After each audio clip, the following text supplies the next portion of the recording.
नमस्कार साथियों, आप लोग को स्वागत है हमारे चैनल पे। तो आज की इस वीडियो में बात करने वाले हैं आप लोग का बिहार बोर्ड क्लास 10th का जो एग्जामिनेशन होने वाला है, आप लोग का यानी कि इंटरमीडिएट का जो एग्जामिनेशन होने वाले हैं 2024 में, उसका चैप्टर वाइज आप लोग को यहाँ पे ऑब्जेक्टिव करवा रहे हैं। इस वीडियो में हम बात करेंगे फिजिक्स में प्रत्यावर्ती धारा यानी कि अल्टरनेटिव करंट से रिलेटेड जितने भी प्रश्न हो सकते हैं, इस वीडियो में आप लोगों को देखने को मिल जाएगा। तो आप लोग इस वीडियो में बने रहिएगा। इससे पहले हमने 6 चैप्टर का पहले ही ऑब्जेक्टिव प्रश्न करवा चुके हैं, जो आप लोग जाकर देख सकते हैं। चलिए इस चैप्टर पे चलिए। इसमें आप लोग को पहला क्वेश्चन क्या दिया, पहला क्वेश्चन दिया गया है, जैसा कि आप लोग यहाँ देख सकते हैं। यहाँ पर आप लोग को पहला क्वेश्चन दिया गया, प्रत्यावर्ती धारा परिपथ में यदि धारा एवं वोल्टेज के बीच का कलांतर जो है धारा का बाटहीन घटक होगा, तो इसका कौन सा होगा, बाटहीन घटक कौन सा होगा, ये आप लोग को पूछा गया है। तो इसका सही उत्तर क्या हो जाएगा, तो एक का जो सही उत्तर हो जाएगा ऑप्शन नंबर एक का, option number B I sine A इसका सही उत्तर हो जाएगा।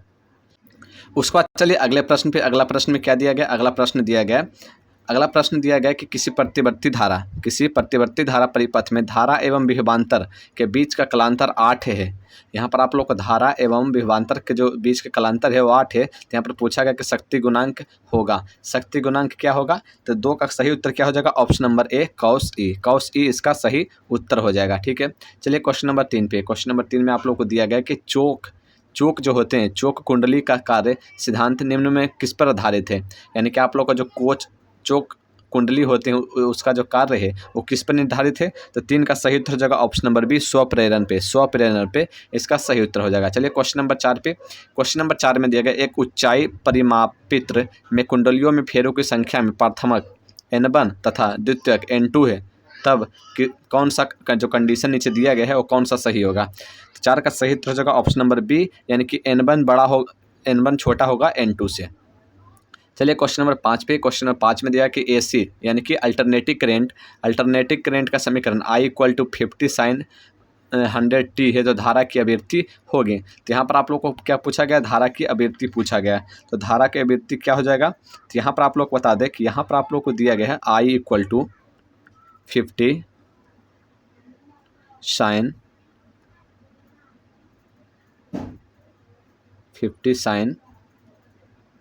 तो यहाँ पर 50 sin 100 हो जाएगा। यहाँ पे क्या हो जाएगा, ये 100 हो जाएगा। ठीक है, 100 ट्री। यहाँ पर आप लोगों को पता होगा I = होता है I नोट साइन की जगह पर sine, I naught sine omega T. तो ओमेगा बराबर क्या हो जाएगा, ओमेगा बराबर यहाँ पर हो जाएगा I नोट = हो जाएगा 50 और ओमेगा = हो जाएगा 100। यहाँ पर आप लोग को पूछा क्या कि धारा की आवृत्ति क्या होगी, तो इसका जो फार्मूला होता है, इसका फार्मूला क्या होता है, यहाँ पर आप लोग क्या दिया गया है, 100 दिया गया है। इसका फार्मूला होता है धारा की आवृत्ति क्या हो जाएगा, तो यहाँ पर धारा की आवृत्ति निकालने के लिए आप लोग को पता है कि W = यानी कि इसका कितना मान दिया गया था, 100 और इसका जो मान होता है W का 2πn, जो n है वो धारा की आवृत्ति है। तो यहाँ पर आप लोग का 100 हो जाएगा और यहाँ पर n = हो जाएगा 100/2π इसका सही उत्तर हो जाएगा। ऑप्शन नंबर यहाँ पर आप लोग को हो जाएगा ऑप्शन नंबर डी, यहाँ पर आप लोग का इसका सही उत्तर हो जाएगा। ठीक है, टी नहीं है, मिस्टेक से यहाँ पर हो गया है, तो इसका सही उत्तर हो जाएगा ऑप्शन नंबर डी। चलिए क्वेश्चन नंबर 6 पे। क्वेश्चन नंबर 6 में दिया गया युक्ति जो वोल्टता को बढ़ा देता है, कौन सा युक्ति है जो वोल्टता को बढ़ा देता है, उसे क्या कहते हैं। तो पहला ऑप्शन दिया प्रतिरोध, अपचाई ट्रांसफर, उच्चाई ट्रांसफर या ट्रांसफर। तो 6 का सही उत्तर क्या हो जाएगा, 6 का सही उत्तर क्या हो जाएगा, तो 6 का जो सही उत्तर होगा ऑप्शन नंबर बी, इसका सही उत्तर हो जाएगा अपचाई ट्रांसफर। इसका सही उत्तर हो जाएगा ऑप्शन नंबर बी, अपचाई ट्रांसफर। चलिए क्वेश्चन नंबर 7 पे। क्वेश्चन नंबर 7 में दिया गया क्वेश्चन नंबर 7 में दिया गया यदि LCR परिपथ में L = 8 हेनरी है और C = 0.5 यहाँ पर दिया गया है, यहाँ पर जो 0.5 दिया गया है 0.5 म्यू फैराडे दिया गया। ठीक है, तो यहाँ पर आप लोग को C = दिया गया है, C = और यहाँ पर आप लोग ओम जो दिया गया है, यहाँ पे 100 ओम दिया गया, रेजिस्टेंस 100 ओम दिया गया, L यहाँ पर 8 हेनरी दिया गया। तो यहाँ पर आप लोग को पूछा है कि अनुनादी अभिवृत्ति होगी, तो जो अनुनादी अभिवृत्ति वो क्या होगी, ये आप लोग को पूछा गया था। 7 का सही उत्तर क्या हो जाएगा, तो इसका जो फार्मूला होता है अनुनादी अभिवृत्ति का, तो F = होता है F = 1/√LC, 1/√LC इसका फार्मूला होता है। तो यहाँ पर F इक्वल टू हो जाएगा 1/√। L का मान कितना था, L का मान यहाँ पर 8 आप लोग को मेंशन किया गया है, तो 8 यहाँ पे अंदर रख दीजिएगा। तो यहाँ पर आप लोग क्या दिया गया 0.5 माइक्रोफराड, ठीक है। तो इसका हो जाएगा 0.5 इंटू 10⁻⁻⁶। इसको जब आप लोग कैलकुलेशन कीजिएगा तो इसको कैलकुलेशन करने पर 500 आ जाएगा। 500 जो फ्रीक्वेंसी है वो 500 रेडियन पर सेकेंड आ जाएगा। इसका सही उत्तर हो जाएगा ऑप्शन नंबर बी, इसका सही उत्तर हो जाएगा। चलिए क्वेश्चन नंबर 8 में, क्वेश्चन नंबर 8 में दिया गया कि एक चोक कुंडली का व्यवहार परिपथ धारा को नियंत्रित करने के लिए क्या किया जाता है। एक चोक कुंडली का जो व्यवहार है उसको परिपथ में नियंत्रित करने के लिए क्या किया जाता है, ये आप लोग को पूछा गया। पहला ऑप्शन दिया केवल AC परिपथ में, केवल DC परिपथ में, दोनों में, या फिर इनमें से कोई नहीं। तो 8 का सही उत्तर क्या हो जाएगा, तो 8 का जो सही उत्तर हो जाएगा ऑप्शन नंबर ए, केवल AC परिपथ में ही यहाँ पर व्यवहार किया जाता है चोक कुंडली का। चलिए क्वेश्चन नंबर 9 पे, क्वेश्चन नंबर 9 में दिया गया कि LCR परिपथ में धारित तक यहाँ पर धारिकत्व C से बदलकर 4C कर दिया था, तो समान अनुनादी आवृत्ति के लिए C प्रेरकत्व से बदलकर होना चाहिए। यानी कि 9 का जो सही उत्तर क्या हो जाएगा, तो 9 को किस प्रकार से हल करना है। तो यहाँ पर आप लोग कहा गया कि जो धारिकत्व है C है उसको C से 4C कर दिया गया है। तो यहाँ पर आप लोग को यही पूछा है कि जो अनुनादी आवृत्ति के C प्रेरकत्व से बदलकर क्या होना चाहिए। तो यहाँ पर आप लोगों को, तो यहाँ पर हो जाएगा, आप लोग पता है कि अनुनादी आवृत्ति जो होते हैं, अनुनादी आवृत्ति जो होते हैं, अनुनादी आवृत्ति जो होते हैं 1/2π√LC, ठीक है। √LC ये होते हैं, ठीक है। तो यहाँ पर आप लोग को पहले के लिए F इक्वल टू अनुनादी आवृत्ति इक्वल टू होता है F इक्वल टू हो जाएगा 1/2π, इसको मान लेते हैं L1 और C1 पहले के लिए। अब वहाँ पर कहा गया है कि इसको 4C में बदल दिया था, यानी कि दूसरा इंट्रोड्यूस किया जाता है। तो जब दूसरा इंट्रोड्यूस किया जाता है तो फिर F इक्वल टू हो जाएगा 1/2π√L2C2। तो आप लोगों को C2 का मान पता है 4C, C2 का मान क्या कर दिया गया, बढ़ाकर 4C कर दिया गया। वहीं L का मान यहाँ पर पूछा है कि जो L का मान है वो क्या होगा। तो ये जो अनुनादी आवृत्ति है दोनों सेम है, तो जब सेम है तो इसको क्या कर सकते हैं, बराबर कर सकते हैं। तो इसको बराबर करने के लिए इधर हो जाएगा 1/2π√L1, L1 की जगह पर L और C1 की जगह पर C, और इधर हो जाएगा 1/2π√L2, L2 की जगह पर क्या हो जाएगा, तो L2 की जगह पर L' आप लोग लगा सकते हैं, और C2 की जगह पे यहाँ पर हो जाएगा 4C, क्योंकि क्वेश्चन में ही 4C दिया गया था। तो यहाँ 2π से 2π कैंसिल होगा, 2π से 2π कैंसिल होगा, रूट से रूट यहाँ पर कैंसिल हो जाएगा। तो यहाँ पर बचेगा 1/LC बटा 1/4CL'। यहाँ पर C से C कैंसिल हो जाएगा। तो यहाँ पर आप लोगों को क्या आ जाएगा, तो जो L है, ये जो L है, L ऊपर जाएगा, L ऊपर जाएगा इधर, और E जो L है, सिर्फ L' जो है, मतलब कह रहे हैं L' जो है ऊपर जाएगा और EL जो है इधर जाएगा, ठीक है। तो यहाँ पर हो जाएगा L' इक्वल टू L/4, यही आप लोगों को पूछा गया था। इसका सही उत्तर क्या हो जाएगा, ऑप्शन नंबर C इसका सही उत्तर हो जाएगा 9 नंबर का। चलिए क्वेश्चन नंबर 10 पे, क्वेश्चन नंबर 10 में देगा ट्रांसफर में प्राथमिक तथा द्वितीय कुंडली में लपेटों की संख्या क्रमशः 1000 से 3000 है। लपेटों की जो संख्या है एक ट्रांसफर में 1000 से लेकर 3000 है। 80 वोल्ट के AC प्राथमिक कुंडली में आरोपित किया जाता है, तो द्वितीय कुंडली में प्रति फेरों में विभवांतर होगा। यानी यहाँ पर विभवांतर पूछा गया, तो क्या होगा, तो इसका जो फार्मूला होता है आप लोगों का, तो यहाँ पर होता है फार्मूला ES/EP, और यहाँ पर हो जाएगा NS/NP, ये आप लोगों का फार्मूला हो जाएगा। तो यहाँ पर ES जो है नहीं दिया गया है, देखिए सिर्फ क्या दिया गया है, यहाँ पर 80 वोल्ट AC प्राथमिक कुंडली के लिए दिया गया। तो प्राथमिक कुंडली के लिए नीचे अति करना होगा, लिखना होगा। ES सेकेंडरी कुंडली के लिए ऊपर नहीं दिया गया, तो ES बराबर लिख देंगे, और ES ही निकालने के लिए बोला जा रहा है। EP का मान दिया गया है 80 वोल्ट, और इधर हो जाएगा NS मतलब सेकेंडरी कितना है, 3000 है, और नीचे NP जो है 1000 है। NP जो 1000 यहाँ से कटेगा तो यहाँ 3 बचेगा, और ES बराबर 8 × 24 इधर हो जाएगा, ये इधर चला जाएगा तो 8 या 24 यानी कि 240 इसका आ जाएगा।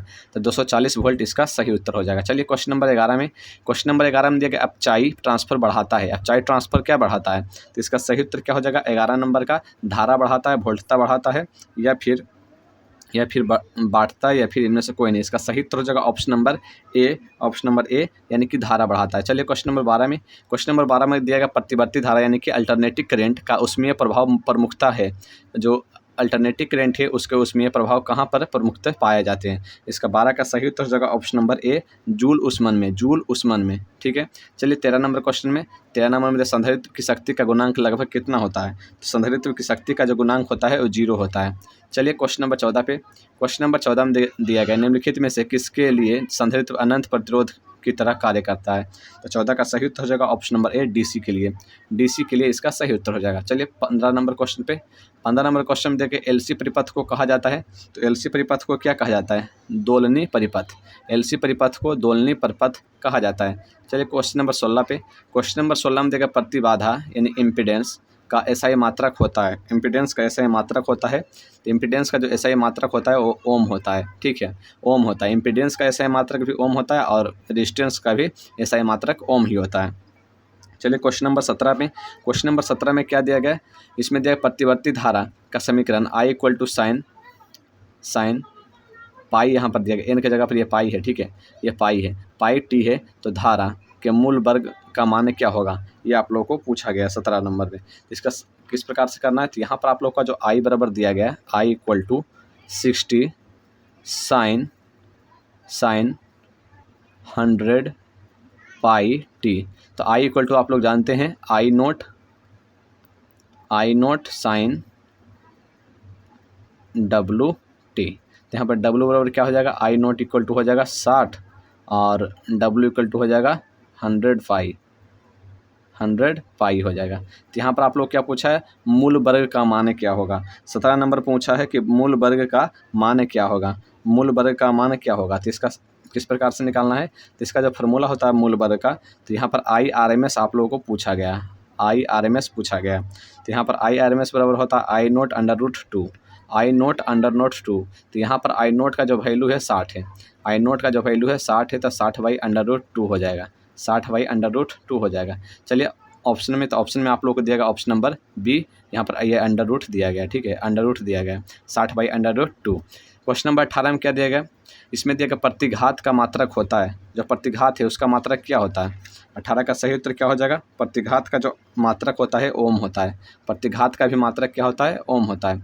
चलिए क्वेश्चन नंबर 19 में, इसमें दिया गया LR परिपथ की प्रतिबाधा होती है, LR परिपथ की जो प्रतिबाधा है वो क्या होती है? इसका सही उत्तर हो जाएगा option number C, option number C VR², ये वाला हो जाएगा। चलिए क्वेश्चन नंबर 20 में, क्वेश्चन नंबर 20 में दिया गया कि प्रतिवर्ती विद्युत धारा परिपथ में अनुनाद की अवस्था में धारा और विस्थापन बल के बीच का कालांतर क्या होता है? तो 20 का सही उत्तर हो जाएगा option number C, option number C इसका सही उत्तर हो जाएगा 0 होता है, 0 होता है। चलिए क्वेश्चन नंबर 21 में, इसमें दिया गया कि यदि प्रतिवर्ती धारा तथा विभवांतर बल के बीच का कालांतर हो तो शक्ति गुणांक यानी पावर का मान क्या होगा? तो 21 का सही उत्तर हो जाएगा ऑप्शन नंबर डी, कॉस इसका सही उत्तर हो जाएगा। चलिए क्वेश्चन नंबर 22 में, क्वेश्चन नंबर 22 में देखा कि LR परिपथ की शक्ति गुणांक होता है। तो LR परिपथ का जो शक्ति गुणांक होता है, तो 22 का सही उत्तर हो जाएगा option number B, R/VR² plus W²L², इसका सही उत्तर हो जाएगा।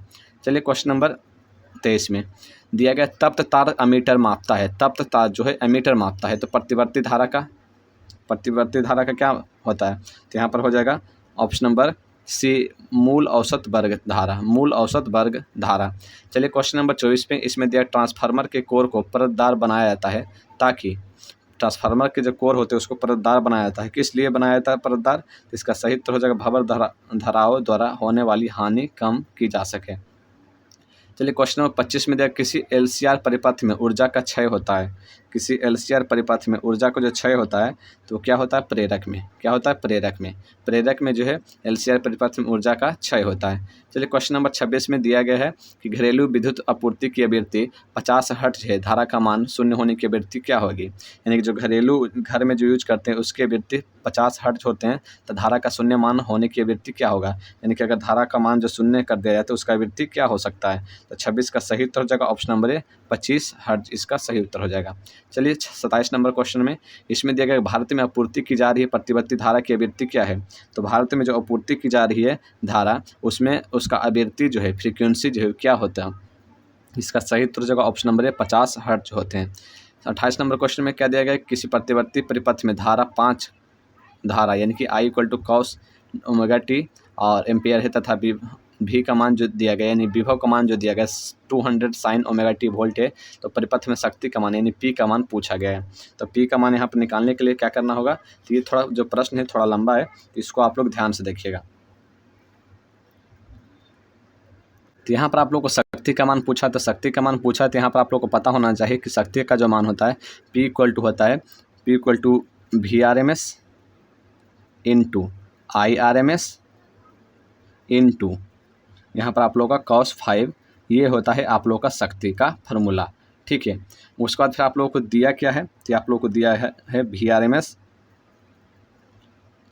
तो यहाँ पर जो है V इक्वल टू दिया गया, तो यहाँ पर जो है 200 VM दिया गया है। ये क्या दिया गया है VM दिया गया है। VM का मान हो जाएगा 200। तो यहाँ पर आप लोगों को निकाल सकते हैं VRMS इक्वल टू VM/√2। तो VM का मान क्या हो गया 200/√2। उसके बाद फिर आप लोग IRMS भी निकाल सकते हैं। IRMS क्या हो जाएगा, तो यहाँ पर जो है IRMS का मान दिया गया है, तो सॉरी IM का मान दिया गया, IM का मान दिया गया है। तो यहाँ पर आप लोग निकाल लीजिएगा IRMS, तो यहाँ हो जाएगा 5/√2, ये भी हो जाएगा 5/√2। उसके बाद फिर आप लोग का cos 5 निकालना है। तो cos 5 निकालने के लिए आप लोग को पता है कि V equal to 200 sine omega T दिया गया है। V equal to 200 sine omega T दिया गया है। इसको आप लोग क्या कर सकते हैं 200 cos 90 degree minus omega T, इसको आप लोग बदल सकते हैं cos में। cos में जब बदलिएगा तो यहाँ पर आप लोगों का जो है V का मान और I का मान जो हो जाएगा यहाँ पे 5 cos ओमेगा टी। यहाँ से आप लोग जो है cos 5 या फिर 5 का मान निकाल सकते हैं। तो यहाँ हो जाएगा -90 डिग्री -0, यानी कि ओवरऑल जो 5 का मान होगा -90 डिग्री हो जाएगा। ठीक है, -90 डिग्री हो जाएगा। उसके बाद फिर आप लोग को फॉर्मूला क्या था, तो यहाँ पर आप लोग को फॉर्मूला पता ही है VRMS P इक्वल टू हो जाएगा VRMS into IRMS into cos 5। VRMS की बात करें तो VRMS जो है VRMS हो जाएगा यहाँ पे 200/√2, 200/√2 और IRMS इक्वल टू 5/√2 और cos 5 यहाँ पर आप लोगों को cos इक्वल टू हो जाएगा -90 डिग्री। यहाँ पर 0 हो जाएगा, तो ऑल ओवर ये क्या हो जाएगा 0 हो जाएगा। तो इसका सही उत्तर क्या होगा, तो इसका सही उत्तर जो होगा ऑप्शन नंबर D 0। ठीक है, ऑप्शन नंबर D 0 इसका सही उत्तर हो जाएगा। तो आप लोग को जितने भी प्रश्न हो सकते थे इस चैप्टर से हमने करवा दिए। साथ ही इस तरह का अपडेट पाने के लिए, इसी तरह के ऑब्जेक्टिव वीडियो देखने के लिए हमारे चैनल को सब्सक्राइब कर सकते हैं। धन्यवाद। जय हिंद, जय भारत।